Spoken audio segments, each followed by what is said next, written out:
Welcome to Sandwiches of History. It is International Sandwich Sunday and we are headed down to Argentina for the Jamón Y Queso sandwich. Now, the Jamón Y Queso is, yes, obviously ham and cheese, but it's made on a particular roll called a Pebete.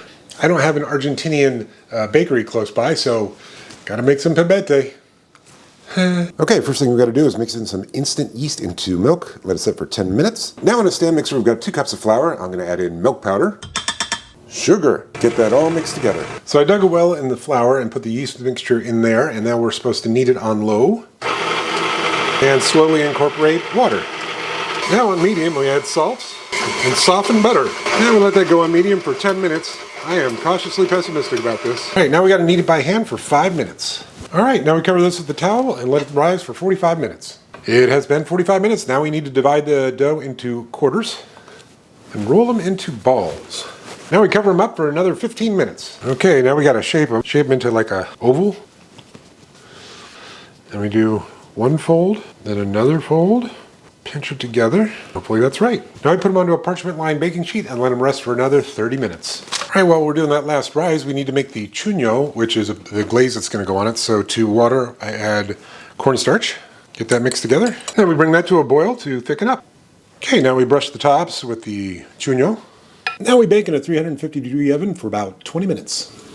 Brush them again, put them back in the oven for another 10 minutes. Now we just have to let them cool on a wire rack for a little while. Okay, now that our pebete has cooled, we put on some mayonnaise, some cheese. I saw some folks use mozzarella or provolone. I'm using provolone. And ham. Okay, let's give this jamón y queso on a pebete a go. The pebete turned out really spongy and soft and a little bit sweet and kind of rich from all the butter. And it's going really well with the ham, the cheese, and the mayonnaise. I do want to plus it up though. I'm going to add a smidge more ham, some lettuce, and tomato, salt, and pepper.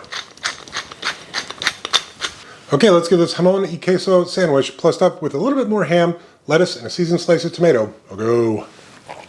Now I know some of you out there are like, Barry, grilled cheese treatment was right there. Or, you know, add some mustard and some pickles and do it in a press and kind of do it a Cubano style.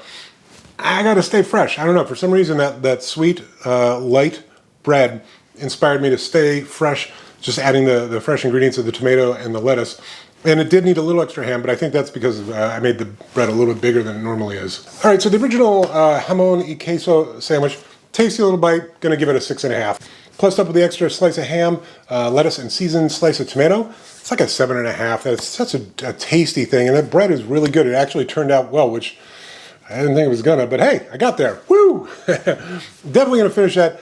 I don't know that I would go through the trouble of baking this bread again, but since I've got 3 more rolls left over, I may have another. All right, see you tomorrow.